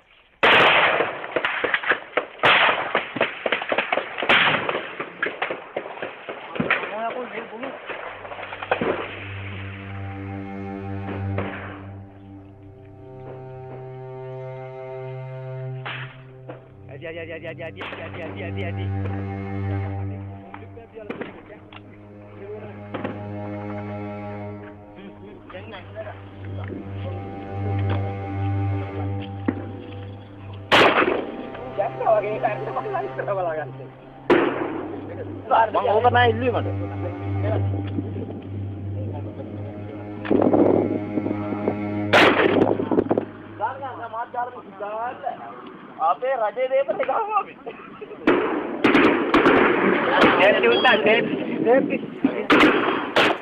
The execution of prisoners, in whatever form, whether it's in an international armed conflict or in a civil war such as Sri Lanka, is prohibited by international law. It's prohibited by national law. It's murder. That's all it is. எங்களை எல்லாரையும் கொண்டு தென்னை மரத்தில் கட்டி போட்டு கொமாண்டரை வந்து தென்னையில் கட்டி போட்டு கூரிய பாலண்டால் எடுத்து கழுத்தை அறுத்தவர் மற்ற ஒரு இராணுவத்தினர் வந்து அவரை தலையை அமர்த்தி பிடிக்க ஒரு இராணுவத்தினர் கழுத்தை அறுத்தவர். එය හුදකලා සිදුවීමක් නොවේ.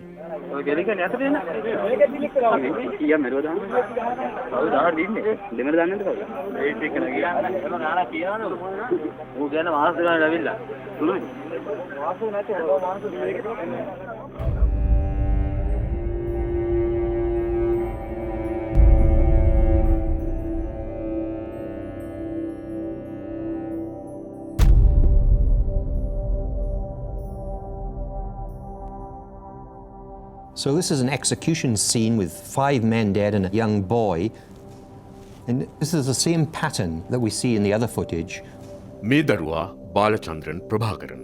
ඔහු ප්‍රභාකරන්ගේ 12 හැවිරිදි පුත්‍රයායි. මරාදමා ඇති මිනිසුන් ඔහුගේ ශරීරාරක්ෂකයන් බවට විශ්වාස කෙරේ. So he has 5 gunshot wounds. This was likely the first shot fired. It looks dirty because there's soot around it and there's a speckling from propellant tattooing indicating that the distance of the muzzle of the weapon to this boy's chest was 2 to 3 feet or less. So he could have reached out with his hand and touched the gun that killed him. So this is a homicide, this is a murder, there's no doubt about it. යුද හමුදාවේ හිටපු ජ්‍යෙෂ්ඨ නිලධාරියෙකු විසින් දෙන ලද දිවුරුම් පෙත්සමකින් කියවෙන පරිදි මේ දරුවා මරා දැමීමට පෙර පියා ඉන්නේ කොහේදයි ප්‍රශ්න කොට තිබේ. If we can imagine the situation he was in, we have 5 dead males alongside him who may well have been killed before he was killed. We have no evidence that he was blindfolded, and he's been shot by someone standing in front of him with the end of the gun within a few feet of his body. So that would be psychological torture in itself.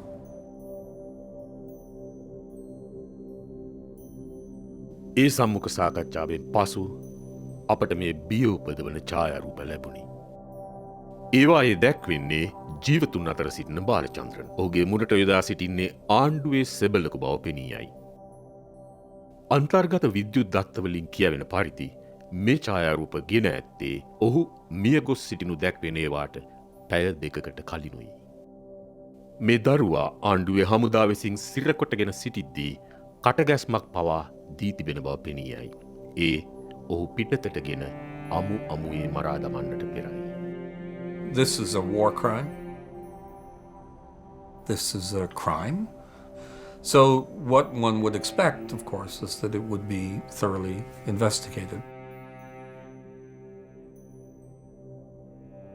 පසුදා කොටි සංවිධානයේ නායක ප්‍රභාකරන්ගේ මරණය ප්‍රකාශයට පත් කරමින් ඔහුගේ මලසිරුර ශ්‍රී ලංකා රූපවාහිනියේ ප්‍රදර්ශනය කරනු ලැබේ.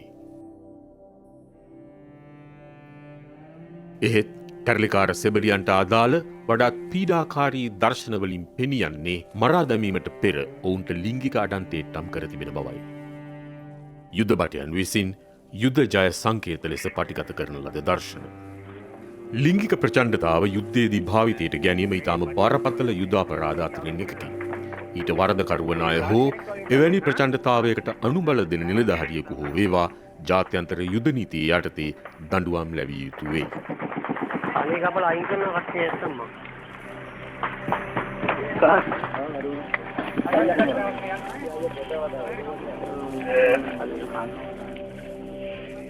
ඒ මලසිරුරු අතර මේ කාන්තාව.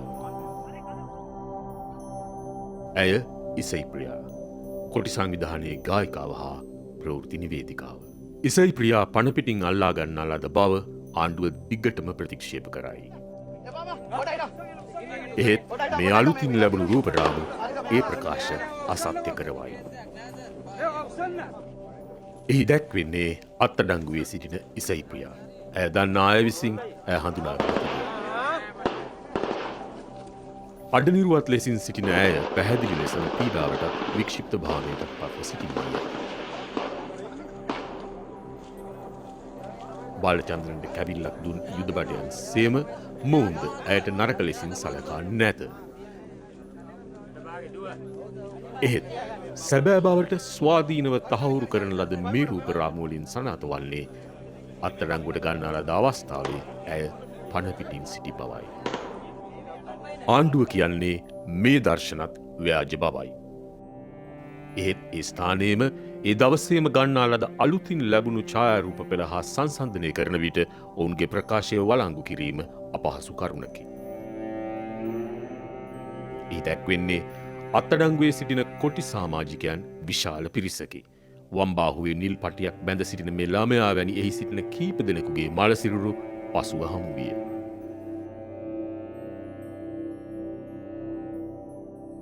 ඒ අතර සිටින එක් සිරකාරියක් 19 හැවිරිදි උශාලිනී ගුණලිංගම්. දෑත් පසුපසට බැඳි ඉසයි ප්‍රියා ඒ අසලින් ඉඳගෙන. ඊළඟට කාන්තාවන් දෙදෙනාම එකට. මේ පින්තූරවල යුද හමුදා භටයන් සිටින බව හඳුනාගත හැකිය. බොහෝ විට ඔවුන් ඊළඟට සිදු වූ දේ දකින්නට ඇතැයි සිතාගත හැකිය. මේ ප්‍රතික්ෂේප කිරීම රජයට තව දුරටත් කළ නොහැක. අත්අඩංගුවේ සිටියදී උශාලිනී හා ඉසයි ප්‍රියා නිරුවත් කෙරුණේත් ඝාතනය කෙරුණේත් කෙසේදැයි ඔවුන් පැහැදිලි කළ යුතුය. If you take the examples of what looked like a mass execution of prisoners, these all add up possibly to the claim that this was in fact systematic, and that could point to the highest levels in the military authority of Sri Lanka as being responsible for war crimes of summary execution, killing, and torture.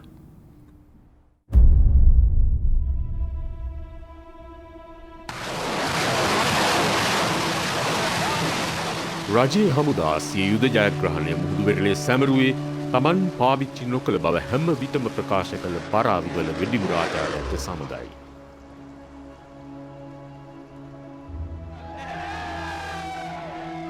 ලෝකයට පෙන්වනු ලැබුවේ එයයි.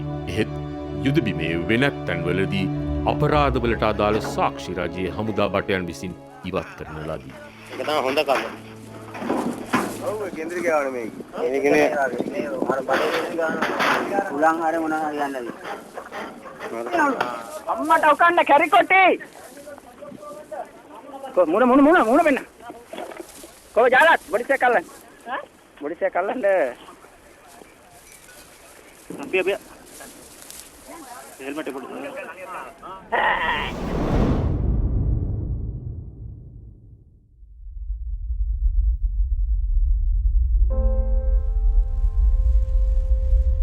ඉතුරු දෙමළ සාමාන්‍ය වැසියන්ට සිදු වූයේ සිරගත වීම සඳහා දීර්ඝ හා භයංකාර ගමනක් ආරම්භ කිරීමටයි.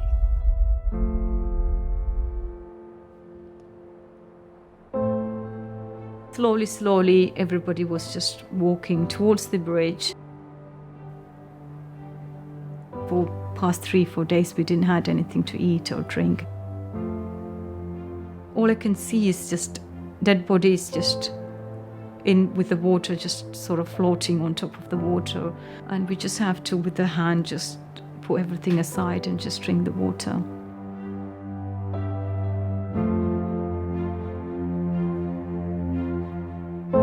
කොටි කැරලිකාරයන් ලෙස සැක කරන තරුණියන් පිරිසක් ට්‍රැක්ටර් කේන්ද්‍රයකට නම්වාගනු ලැබේ.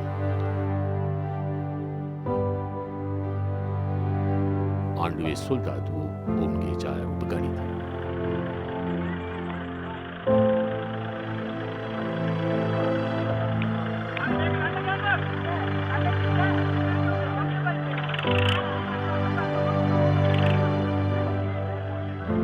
අප අද ඇත්තේ මේ තප්පර 20ක රූපරාම පමණි. ඔවුන්ට කුමක් සිදු වීදැයි අප දන්නේ නැත.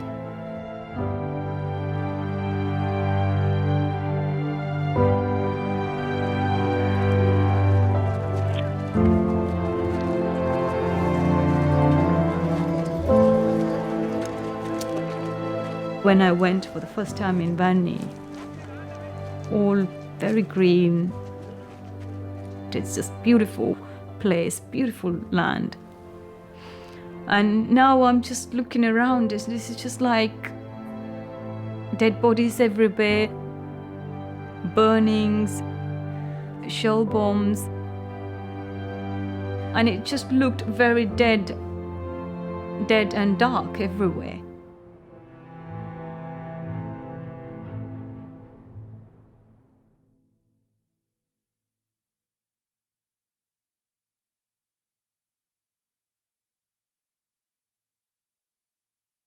Sri Lankan leader Mahinda Rajapaksa has declared the country liberated from Tamil Tiger rebels after a 26-year war. Rajapaksa made the announcement.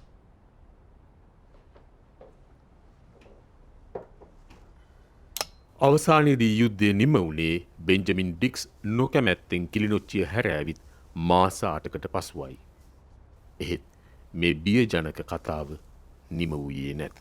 The reality now is that the war with the Tigers has ended, but the war with the Tamil community continues, but by other means.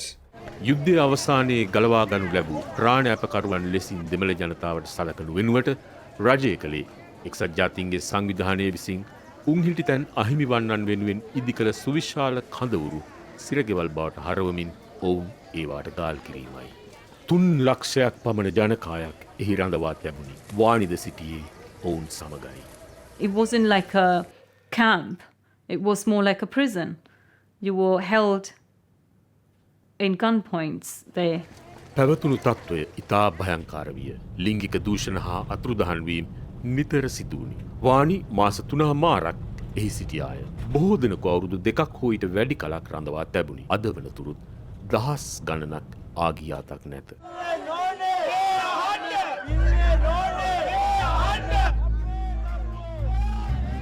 ඉරාකයේ හැරුණු විට වැඩිම පිරිසක් අතුරුදහන් රට බවට පත්ව සිටින්නේ ශ්‍රී ලංකාවයි.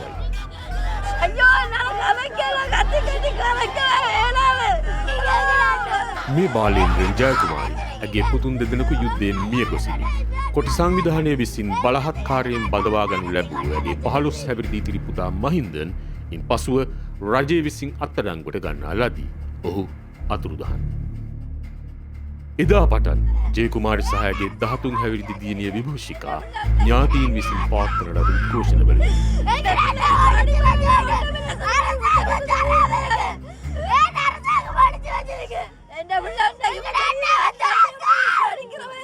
ඒත් ශ්‍රී ලංකාවේදී එලිපිට හඬ නැගීම භයානක. 2014 පෙබරවාරි මාසයේදී ජයකුමාරි මේ පණිවිඩය එවා තිබුණා. இப்படி நான் இறங்கி வீதியில் பிள்ளைகளை கேட்டு நான் ஆர்ப்பாட்டம் செய்கிறதாக நான் வரும்போது மரமமான முகங்கள் என்னை எதிர்நோக்கிறதும் என்னை பார்க்கறதும் எனக்கு இந்த மனதுக்குள்ளே ஒரு அச்சுறுத்தலாக இருக்கிறது. இது காரணமாக எனக்கு இங்கே இருக்கவே பயமாக இருக்கிறது. ரெண்டாவதுதான் நான் கேள்வி கேட்டு கொண்டிருக்கிறேன் எல்லா இடமும். එයින් සති 4කට පසු ත්‍රස්තවාදයේ වැළැක්වීමේ පනත යටතේ අත්අඩංගුවට ගනු ලැබූ ජයකුමාරි දිරිනියමක් නැතිව සිරගත කරන ලදී. ඇගේ දියණිය රැඳවුම් භාරයට පත් කර තිබේ.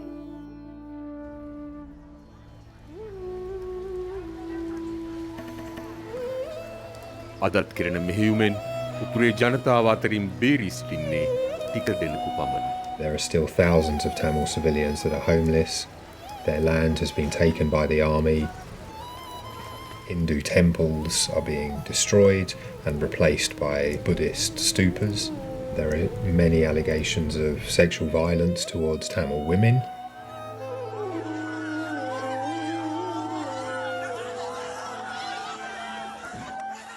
උද්ඝෝෂණවලට එරෙහි ප්‍රහාර හමුදාව රඳවා තැබීම දෙමළ ආර්ථිකය විනාශ කිරීම ලිංගික හිංසනය හා මහා පරිමාණයෙන් දෙමළ ඉඩම් අත්පත් කර ගැනීම ආදී සියල්ල උතුරු නැගෙනහිර දෙමළ ජනතාව විසින් දකිනු ලබන්නේ දෙමළ අනන්‍යතාවට එරෙහි එකම ක්‍රියාදාමයක අංග හැටියටයි. Under the guise of the redevelopment and reconstruction of the North, what's happening is this kind of ethnic re-engineering by shifting Sinhalese families, fishermen, farmers to the Vani and into the north and east, changing the road names and shops and area names into Sinhalese. It's changing that whole kind of cultural makeup of the north and east. The changing of the demography in the region has been one of the most central component of the government strategy in the post-war period. And actually we have come back to the square one at the end of the war. And the Tamils are living just like the way they used to live before the war started, with the same kind of injustices, but with the increased militarization and increased state-sponsored colonization schemes. ඒ අතර ශ්‍රී ලංකාවේ ජන ජීවිතයේ වෙනත් අංශවල පවත්වාගෙන යන ග්‍රහණය යුද හමුදාව විසින් තවත් දැඩි කොට තිබේ. එකල උතුරේ ඝාතක භූමි ඔවුන් විසින් ශ්‍රී ලංකාවේ ප්‍රභූ බහුතරයකගේත් විදේශීය සංචාරකයන්ගේ කෙලිබිම් බවට පත් කරනු ලැබෙමින් පවතී. යුද හමුදාව හෝටල් පවත්වාගෙන යයි. නාවික හමුදාව කල්මසුන් නැරඹීමේ සවාරි සංවිධානය කරන අතර ගුවන් හමුදාව සංචාරකයන්ට ගුවන් ගමන් සලසයි. That form of tourism is incredibly insulting, pushing this sense of victory over the Tamil community who are still living there. මාධ්‍යවේදීන් තර්ජනයට ලක්වන අතර විරුද්ධවාදීන් අත්අඩංගුවට ගනු ලැබේ. සුදුවෑන් පැහැර ගැනීම දිගටම සිදු කරන අතර රැකවරණ සොයා පිටරට ගොස් ආපසු යවනු ලැබුවන් බොහෝ විට අත්අඩංගුවට හිංසාවට හා ලිංගික දූෂණයට පත් කෙරේ. යුද අපරාධ සම්බන්ධයෙන් ලෝපුරා පවතින අවධානය විදේශීය අත්පෙවීමක් ලෙසින් හඳුන්වමින් ආණ්ඩුව උවමනාවෙන්ම පිටස්තරයන්ට වෛරක්කාර වූ සිංහල ජාතිකවාදය වපුරන බව විවේචකයෝ පවසති. ඒ වෛරය මේ චිත්‍රපටයේ නිෂ්පාදකයන් වෙතද එල්ල විය.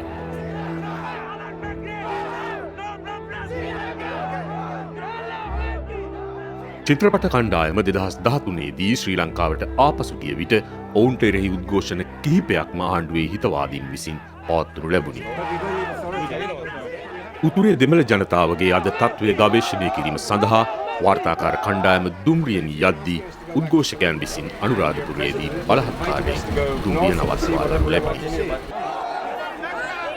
තවදුරටත් ඉදිරියට යාමට අවසර දිය නොහැකි බවකි පොලිසිය කණ්ඩායමට දැනුම් දුන්නේ කොළඹ බලා ඇරී යන ලෙසයි.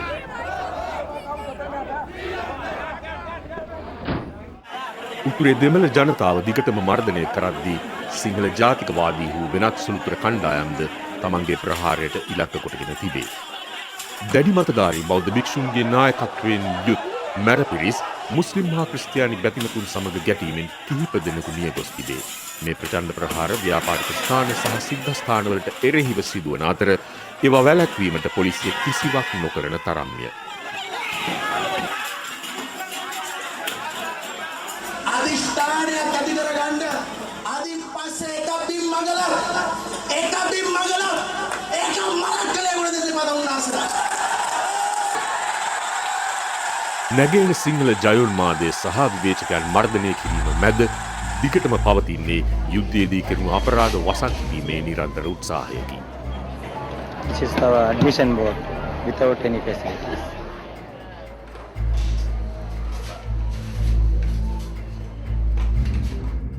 වීරෝදාර ලෙසින් බොහෝ දෙනෙකුගේ ජීවිත බේරා දුන් ආණ්ඩුවේ වෛද්‍යවරුන් යුද්ධය අවසාන වූ විට අත්අඩංගුවටගෙන රහස් පොලිසියේ කුප්‍රකට 4 වැනි කට්ටුවට ගෙන ගොස් ප්‍රශ්න කරනු ලැබිනි. මාස 2ක් පමණ අත්අඩංගුවේ සිට රජයේ මාධ්‍ය හමුවකට ගෙනෙනු ලැබූ ඔවුහු තමන් යුද කලාපයේ සිට කී සියලුම දේ ප්‍රතික්ෂේප කළේ පීඩාකාරී බවක්ද දැක්වුණු හඬිනි. රජය තමන් සිටි රෝහල්වලට ෂෙල් වෙඩි ගැසූ බවද ඔවුහු ප්‍රතික්ෂේප කළහ. දහස් ගණනින් හානියට පත් වූවන් පිළිබඳව කලින් කියූ දොස්තර වරදරාජා මෙවර ඒ සංඛ්‍යා පවා දැක්වූයේ අඩුවෙනි. 300 to 350 dead body and casualties also around 600 to 650. ඉන් පසුව ඔවුන් නැවතත් සිරගත කරන ලදී. සැබවින්ම සිදු වූයේ කුමක්දැයි දොස්තර වරදරාජාට දැන් කිව හැකිව ඇත්තේ සිය පවුලත් සමග පිටුවහලේ ජීවත් වන නිසා පමණකි. හිරබත් කන්නට වීමේ තර්ජනයත් පවුලේ සමාජිකයන්ට එල්ල වූ පීඩනයත් නිසා වෛද්‍යවරුන්ට ආණ්ඩුවේ පිටපතට අනුවම කතා කරන්නට බල කෙරුණි. In that press conference, were you telling the truth? No. The press conference is designed by the government, military intelligence, like a drama. They prepared several times to ask what are the questions they will ask, whatever. Well, they practiced it. Practiced it several times when we are in the custody. දොස්තර වරදරාජා අද ආරක්ෂිතයි. එහෙත් එදිනෙදා රෝහල් ජීවිතයේදී මුහුණ දුන් ගිනිය නොහැකි තරමේ බියකරු මතකයන්ගෙන් බේරී යාමට ඔහුට නොහැකිය. I remember one nearly 60-year-old man came with a 2 leg amputated very close to the hip. There are no time or no anesthesia to did the surgery to go, did the surgery to him. So we decided to allow to die him. So we gave some pain injection, but we thought he will die around 1 hour so life. But he took long time to die. He grow here and there. Is moving all over that place. So our doctors and myself, we got severely affected on that day. So there are no any option to during that time. Not only for me, even the other doctors also. Even the children. You had to let some children die? Yes. Did you cry a lot? Yes. Every day.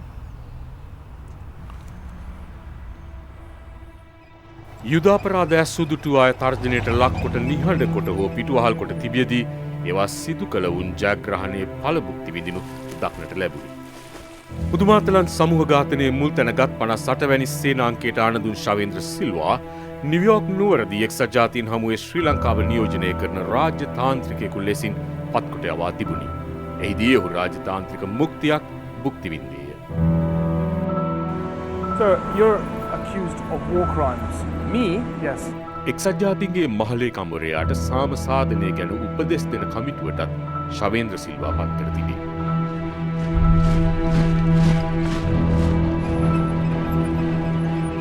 Mahinda Rajapaksa හෝ ඔහුගේ සහෝදර ගෝඨාභය රාජපක්ෂ හෝ ඔවුන් විසින් කරන ලද දේ සම්බන්ධයෙන් කිසි විටෙකත් නීති හමුවට ගෙන්වා නැති නමුත් වැදගත් දේශපාලන වර්ධනයන් රටේ සිදු වී තිබේ.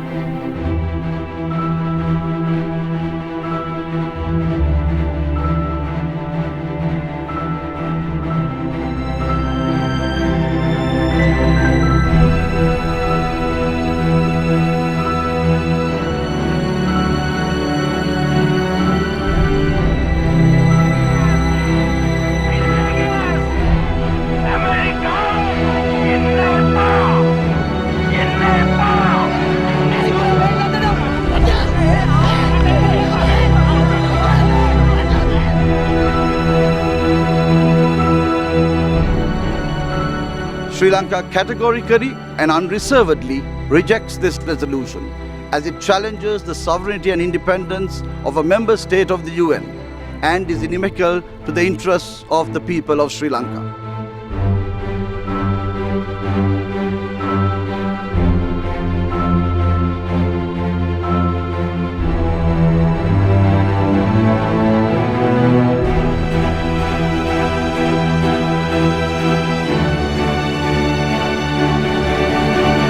Sri Lanka has a new president after Mahinda Rajapaksa, the man who's led the country for nearly a decade, lost his bid for a third term as the country's president to his former ally Maithripala Sirisena.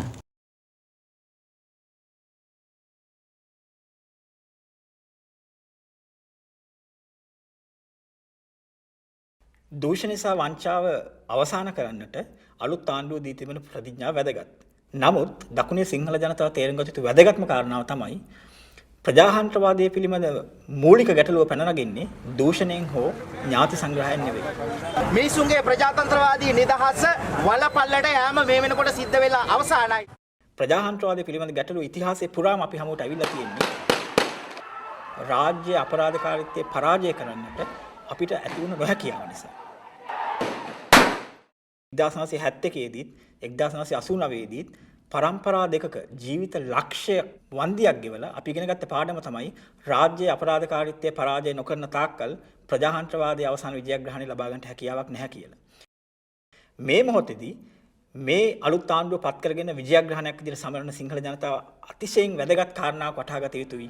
රාජ්‍ය අපරාධකාරීත්වයේ තුන්වෙනි වතාවට අපිට පරාජය කරන්නට බැරි වුණොත් මේ ප්‍රජාතන්ත්‍රවාදයේ පිළිබඳ සමස්ත ජයග්‍රහණයම తాවකාලික ජයග්‍රහණයක් පමණයි.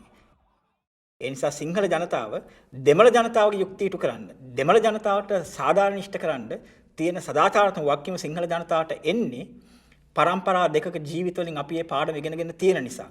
අලුත් ලංකාවක් ගැන හිතනවා නම්, අලුත් ශ්‍රී ලාංකිකයෙක් ගැන හිතනවා නම් ඒ කල හැකි එකම විදිහ දෙමළ ජනයාට වෙච්ච අයුක්තිය අපරාධ සම්බන්ධයෙන් සිංහල ජනයාගේ මූලිකත්වයෙන් රාජ්‍ය අපරාධකාරීත්වය අනාවරණය කළ පරාජය කරන්න කටයුතු කරන එකයි.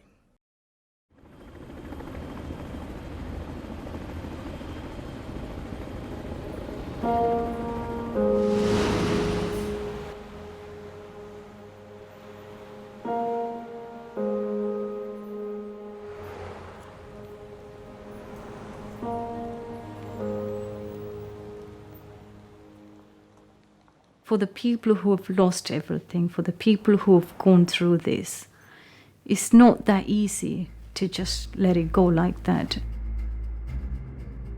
I don't want anybody to go through this again.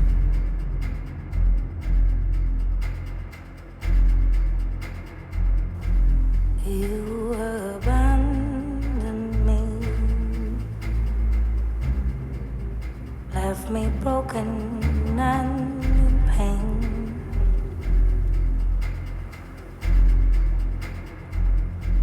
I know I won't see your face tomorrow or any other day.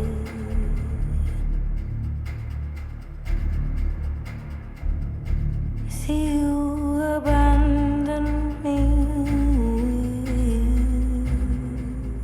left me cold and lonely and betrayed.